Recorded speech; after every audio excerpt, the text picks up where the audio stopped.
స్థానిక సంస్థల ఎన్నికలకు సిద్ధమవుతున్న కాంగ్రెస్ పార్టీ తమ జెడ్పీటీసీ అభ్యర్థుల జాబితాని నెల 8న ప్రకటించనుంది. ఈ అభ్యర్థులను రాష్ట్ర స్థాయిలో పీసీసీ ఖరారు చేయనుంది. ఎంపీటీసీ, సర్పంచ్, వార్డు సభ్యులుగా పోటీ చేసే అభ్యర్థుల పేర్లను డీసీసీల స్థాయిలోనే పరిశీలించి ప్రకటించనున్నారు. కాగా జెడ్పీటీసీ సభ్యులుగా పోటీ చేసేందుకు అర్హులను గుర్తించి ఒక్కో స్థానం నుంచి 3 పేర్లతో జాబితాను ఈ రోజు సాయంత్రానికి పంపాలని ఆయా జిల్లా పార్టీ కమిటీలను పీసీసీ ఆదేశించింది.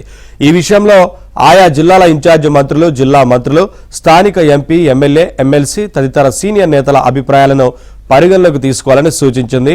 స్థానికంగా మంచి పేరు, అందరినీ సమన్వయం చేసుకునే నేర్పు కలిగి పార్టీ సిద్ధాంతాల పట్ల అంకిత భావంతో పనిచేసే నాయకుల పేర్లను సూచించాలని పేర్కొంది.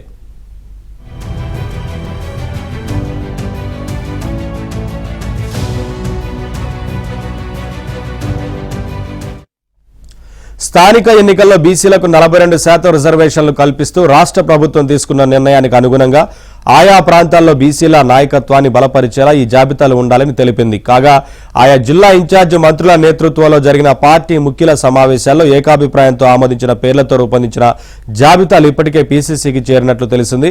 ఇక ఎంపీటీసీ, సర్పంచ్, వార్డు సభ్యులకు సంబంధించి ఎమ్మెల్యేలు, మండల స్థాయి కమిటీల అభిప్రాయాల మేరకు 3 పేర్లను డీసీసీలకు పంపేలా చర్యలు తీసుకోవాలని టీపీసీసీ అధ్యక్షుడు మహేష్ కుమార్ గౌడ్ పార్టీ నేతలను ఆదేశించారు.